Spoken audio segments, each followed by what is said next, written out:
കാണൂ പരസ്യരഹിതമായ ഏറ്റവും പുതിയ എപ്പിസോഡുകൾ.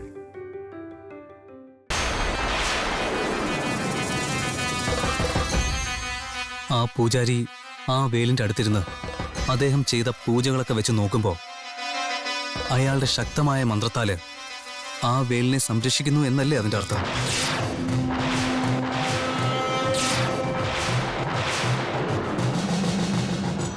മന്ത്രശക്തികളെ അങ്ങനെ നമ്മൾ ചെറുതായൊന്നും കാണരുത്.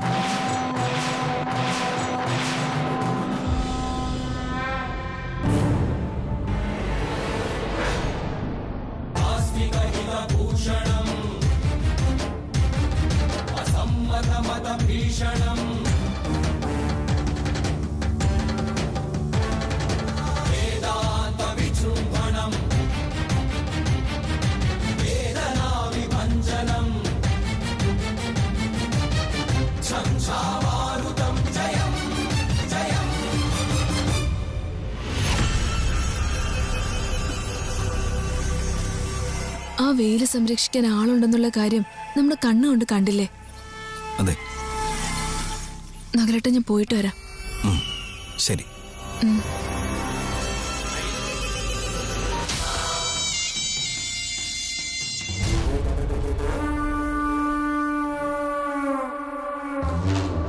കാട്ടില് തീകോളങ്ങൾ ഉണ്ടായത് എങ്ങനെയെന്ന് വെച്ചാ എന്നെ പോലത്തെ ആളുകളെ പേടിപ്പിക്കാൻ വേണ്ടി നിന്റെ തലയിലുള്ള സയൻസ് ഉപയോഗിച്ച് സൾഫർ ഡയോക്സൈഡിന്റെ എഫക്റ്റ് പോലെ ഉണ്ടാക്കിയതല്ലേ?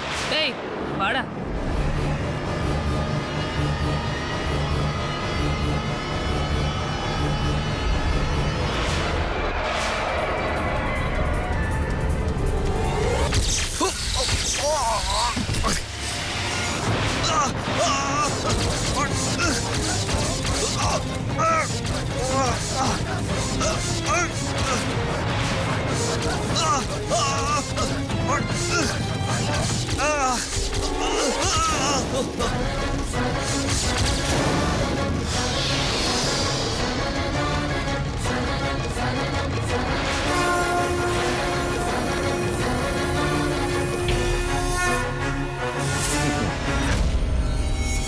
എന്താ സൻവി, നീ വിചാരിക്കുന്ന പോലെ ഇത് സയൻസ് അല്ല മന്ത്രശക്തിയാണെന്ന് ഇപ്പൊ മനസ്സിലായോ?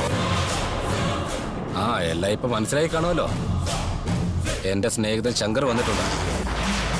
ചെയ്യേണ്ടതെല്ലാം ചെയ്തു, കാണിക്കേണ്ടതെല്ലാം കാണിച്ചു.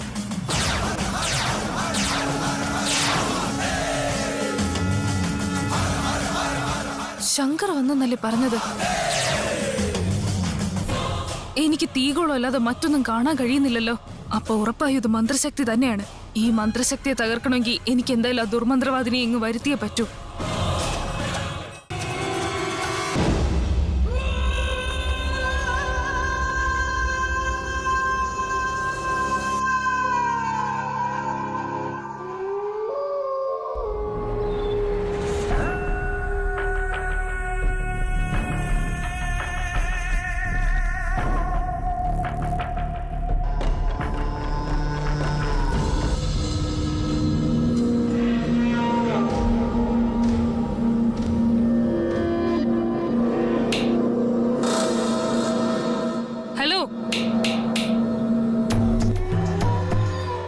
കുട്ടി, അമ്മ ധ്യാനിച്ചുകൊണ്ടിരിക്കുകയാണ്. നിങ്ങളെ തന്നെ.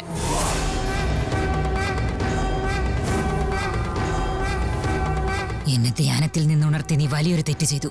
എന്റെ ആംബിഷനെ തകർന്നിരിക്കുകയാണ്. അപ്പൊ നിങ്ങളുടെ ധ്യാനം മുടക്കിയ എനിക്കൊന്നുമില്ല. നിങ്ങൾ എന്നെ ഇങ്ങനെ സൂക്ഷിച്ചു നോക്കി കണ്ണു ചോപ്പിക്കേണ്ട ഒരാവശ്യവും ഇല്ല. എന്തിനാ വന്നത്, എന്താ നടന്നതെന്നെങ്കിലും ചോദിച്ചൂടെ? പറയൂ. 2 വർഷമായിട്ട് ഞാൻ എന്ത് അന്വേഷിച്ചാണോ നടന്നത്, അതിന്ന് നാഗപുരത്ത് വേലിന്റെ അടിയിലുണ്ടെന്ന് ഞാൻ അറിഞ്ഞു. അതറിഞ്ഞപ്പോ അത് ഇന്ന് തന്നെ എടുക്കാലോ എന്നുള്ള സന്തോഷത്തിൽ ഞാൻ അങ്ങോട്ട് പോയി. പക്ഷേ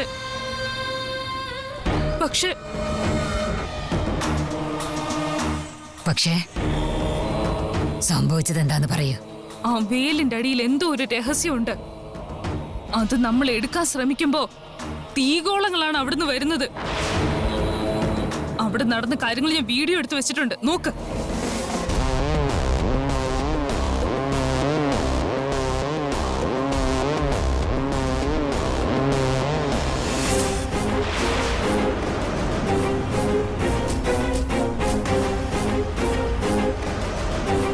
ഇതെന്താ മുഴുവൻ ബ്ലാങ്ക് ആയിരിക്കുന്നത്?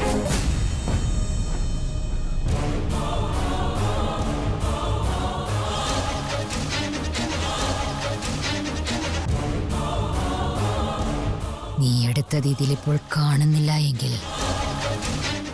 അത് ഉറപ്പായും മന്ത്രത്തിന്റെ ശക്തി തന്നെയായിരിക്കും. അവിടെ എന്താണ് സംഭവിച്ചത് എന്ന് ഞാൻ ഇപ്പോൾ തന്നെ നിന്നോട് പറയാം.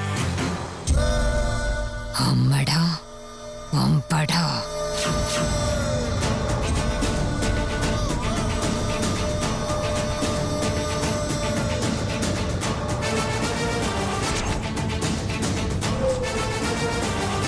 അമ്മടാ വമ്പടാ.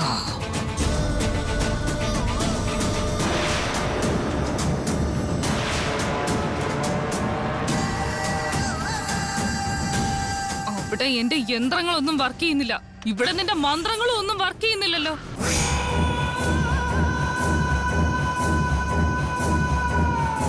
നിന്റെ മന്ത്രശക്തി ഭയങ്കര സംഭവമാണെന്നൊക്കെ പറഞ്ഞ് എനിക്ക് കുറെ ലെക്ചർ തന്നതായിരുന്നല്ലോ. എന്നിട്ട് എവിടെ?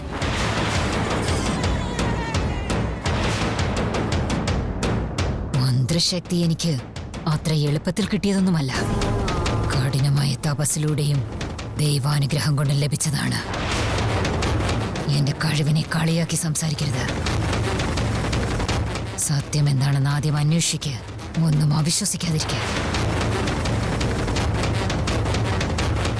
നീ അവിടെ കണ്ടത് വെറും തീയല്ല, കഠിനമായ ഉപവാസത്തിന്റെ ശക്തിയാണത്.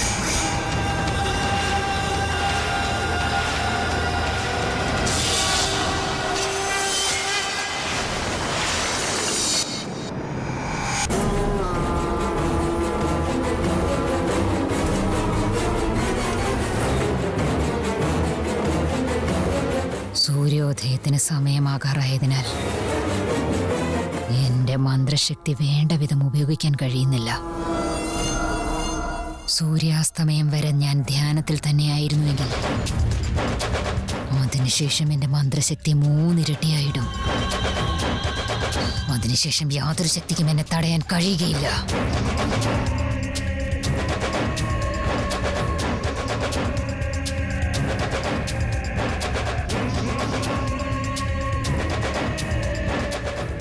hours അവിടെ ആ വിഗ്രഹം പ്രതിഷ്ഠിക്കും. ഇപ്പൊ തന്നെ ഒരു ദിവസം കഴിഞ്ഞു. ഇവരുടെ ധ്യാനത്തിന് 10 മണിക്കൂറെങ്കിലും എടുക്കും. വെയിറ്റ് ചെയ്തല്ലേ പറ്റൂ. ഷിറ്റ്.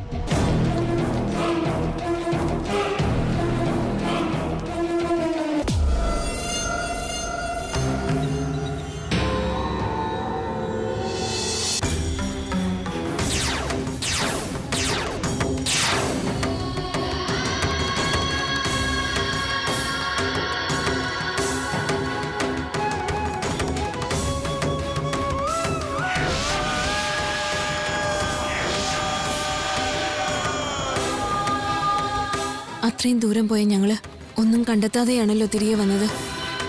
ആ വെയിലിന്റെ അടിയിൽ ഏട്ടൻ എന്തായിരിക്കും മറച്ചു വച്ചിരിക്കുക? എങ്ങനെ മനസ്സിലാക്കും?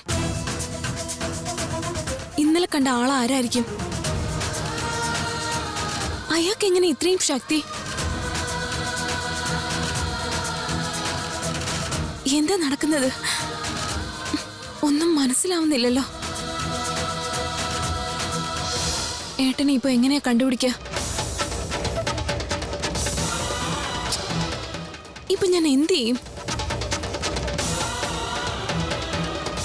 എന്താ ചെയ്യാ? എന്താ ചെയ്യാന്ന് ഒരു പിടിയില്ലല്ലോ.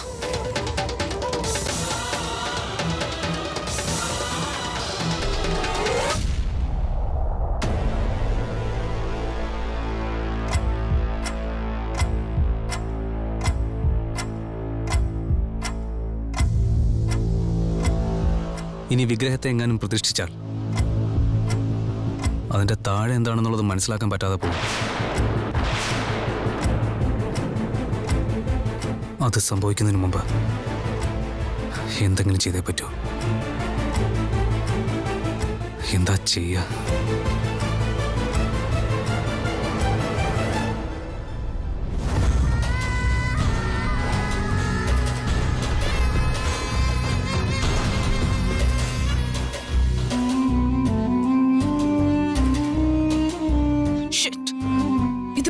നേരമായി ഇവരുടെ ധ്യാനം ഇതുവരെ തീർന്നതുമില്ല. കണ്ണു തുറന്നിട്ട് ഇവരെന്താ പറയാൻ പോകുന്നതെന്ന് ആർക്കറിയാം.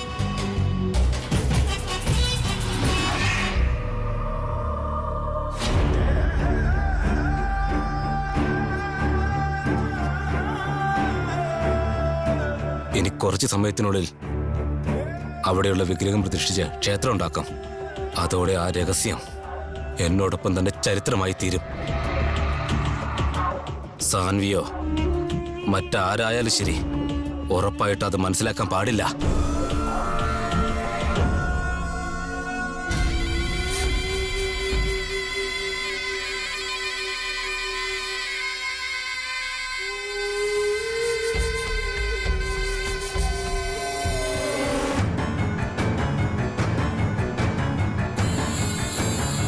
ആ വേലിന് ചുറ്റും എന്താ ഇത്രയധികം പ്രകാശം? അത് മന്ത്രത്തിന്റെ മഹിമയാണോ, അതോ ഇനി വേറെ ഏതെങ്കിലും ശക്തിയാണോ? എന്താണ് ഇപ്പോൾ അവിടെ സംഭവിക്കുന്നത്?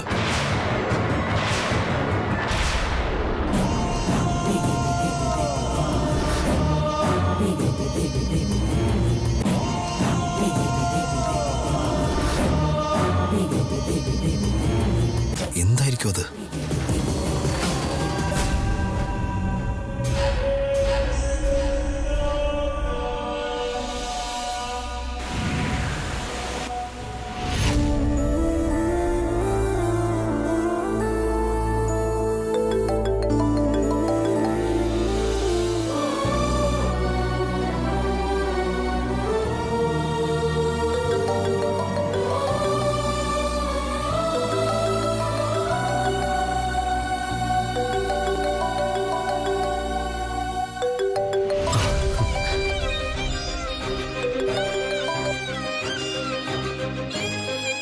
അമ്മ,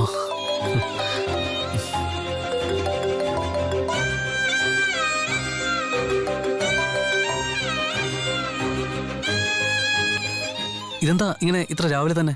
അമ്മയ്ക്ക് സുഖമല്ലേ? കുഴപ്പമില്ലെന്ന് വേണമെങ്കിൽ എനിക്ക് പറയാം മോനെ. ജീവിതം മുഴുവൻ ഈ വീൽ ചെയറിൽ കഴിയേണ്ടി വരുമെന്ന് എനിക്ക് നല്ല പേടിയുണ്ട്. എന്താ അമ്മ ഇങ്ങനെയൊക്കെ പറയുന്നത്? അതിന് മാത്രം എന്തുണ്ടായി? നമ്മൾ വിശ്വസിക്കുന്ന ദൈവം, നമ്മൾ ചെയ്ത പൂജകള്, ഇതൊന്നും എന്റെ ആരോഗ്യം വീണ്ടെടുക്കാൻ ഇതുവരെ സഹായിച്ചില്ല. എന്റെ പ്രതീക്ഷകൾ, എന്റെ കടമകൾ, എന്റെ ജീവിതം എല്ലാം എല്ലാം ഈ വീൽ ചെയറിനൊപ്പം എന്റെ അവസാനവും ആവുമെന്ന് ഞാൻ സ്വപ്നത്തിൽ പോലും കരുതിയില്ല. ഇനിയുള്ള ഒരു കാര്യവും എന്നെ കൊണ്ട് ചെയ്യാൻ സാധിക്കുമെന്ന് തോന്നുന്നില്ല. എന്തിനാ ഇങ്ങനെ ജീവിക്കുന്നതെന്ന് എനിക്കിപ്പോ തോന്നുന്നേ. അമ്മേ, എന്താ ഇങ്ങനെയൊക്കെ സംസാരിക്കുന്നത്? എന്നെ കൊണ്ടൊന്നിനും കഴിയില്ല. എനിക്ക് ഒരു ജോലിയും ചെയ്യാൻ പറ്റുന്നില്ല. എല്ലാ കാര്യത്തിനും ഓരോരുത്തരുടെ സഹായം ആവശ്യമായിട്ട് വരുന്നു. നിങ്ങൾ എല്ലാവരും എന്നെയാ സഹായിച്ചുകൊണ്ടിരിക്കുന്നത്. പക്ഷേ എന്നെ കൊണ്ട് ആർക്കും ഒരു സഹായവും ഇല്ലതാനും. മറ്റുള്ളവർക്കൊരു ഭാരമായിട്ട് ജീവിക്കുന്നു എന്നോർക്കുമ്പോൾ എനിക്ക് അത് താങ്ങാൻ പറ്റുന്നില്ല. ഇനി എത്ര കാലം കൂടി ഇങ്ങനെ വേദന സഹിക്കണമെന്നറിയില്ല. അമ്മേ, ഈ അവസ്ഥ അമ്മയ്ക്ക് മാത്രമല്ല സംഭവിക്കുന്നത്. അമ്മയെപ്പോലത്തെ ഒരുപാട് പേരുണ്ട്. അമ്മ ഇങ്ങനെ സങ്കടപ്പെട്ടു കഴിഞ്ഞാൽ ഞങ്ങൾക്ക് എങ്ങനെ അമ്മയെ സന്തോഷത്തോടെ ഇരിക്കാൻ പറ്റുക? അമ്മേ, എല്ലാ ചോദ്യങ്ങൾക്കും ഉത്തരവുള്ളതുപോലെ എല്ലാ പ്രശ്നങ്ങൾക്കും ഒരു പരിഹാരവും ഉണ്ടാവും.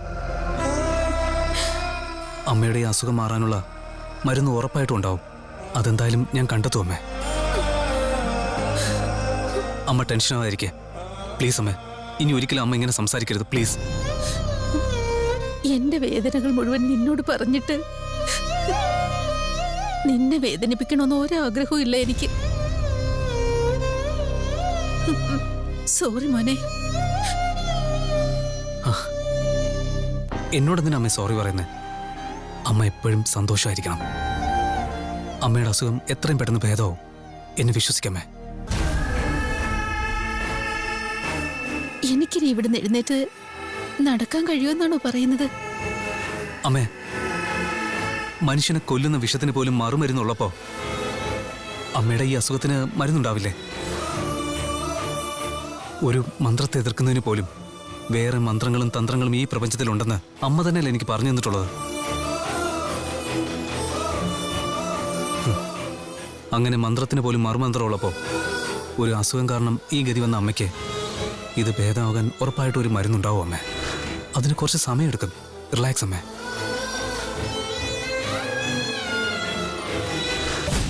നീ ഇങ്ങനെ പറഞ്ഞപ്പോ ഒരു ധൈര്യം വന്നു. എന്റെ നിരാശ മുഴുവൻ നീ ആശയാക്കി മാറ്റിയല്ലോ. താങ്ക്സ് മോനെ.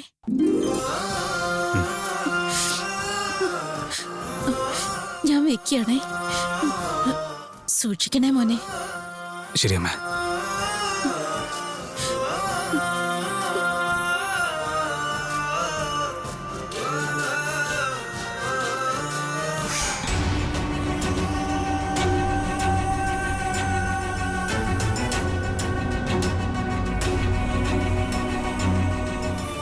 ഒരു മന്ത്രത്തെ എതിർക്കുന്നതിന് പോലും വേറെ മന്ത്രങ്ങളും തന്ത്രങ്ങളും ഈ പ്രപഞ്ചത്തിലുണ്ടെന്ന് അമ്മ തന്നെയല്ലേ എനിക്ക് പറഞ്ഞു തന്നിട്ടുള്ളത്.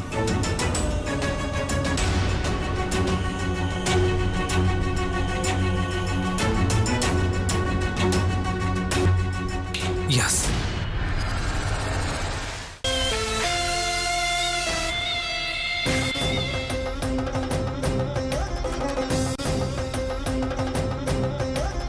नमोस्तु नाळीकनिपाननायै नमोस्तु दुग्धोदधिजन्मभूम्यै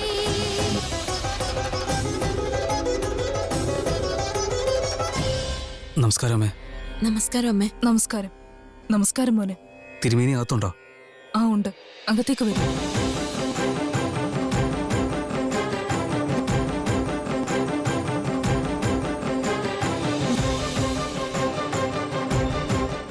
അതെ, നിങ്ങളെ കാണാൻ ദേ രണ്ടുപേരും വന്നിരിക്കുന്നു. നമസ്കാരം. നമസ്കാരം മോളെ. നമസ്കാരം. ഇരിക്കൂ. ശാരദ, ഈ പെൺകുട്ടി നമ്മുടെ കൃഷ്ണനാഥ പണിക്കരുടെ മകളാണ്. സുഖമല്ലേ മോളെ? ആ, നന്നായിരിക്കുന്നു. എന്താ മോളെ പെട്ടെന്ന് ഈ വഴിക്കൊക്കെ? മോളുടെ അച്ഛൻ എന്തെങ്കിലും പറഞ്ഞു വിട്ടതാണോ? അച്ഛനൊന്നും അല്ല പറഞ്ഞു വിട്ടത്. ഞാൻ കുറച്ച് കാര്യങ്ങൾ അറിയാൻ വേണ്ടി ഇങ്ങോട്ട് വന്നതാ.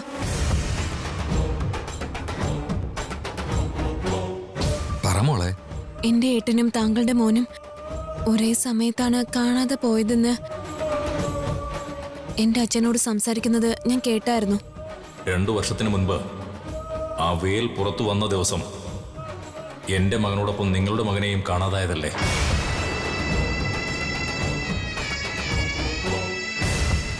അതേ മോളെ, അവൻ പോയിട്ട് 2 വർഷമായി.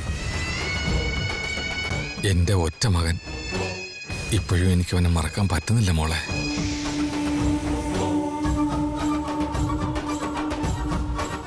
എന്താ ഇവരിങ്ങനെ പറയുന്നത്? രാത്രി നമ്മൾ കണ്ടതല്ലേ? അതെ, എന്താ പറയുന്നത് കേട്ടെ, ധൃതി വെക്കാതെ. ഞങ്ങള് ഞങ്ങളുടെ പൊന്നും മോനെ വളരെ സ്നേഹത്തോടെ വളർത്തിയിരുന്നത്. ഞങ്ങൾ അത്രത്തോളം ആഗ്രഹിച്ചിട്ടും അവൻ ഞങ്ങളെ വിട്ടിട്ട് പോയി.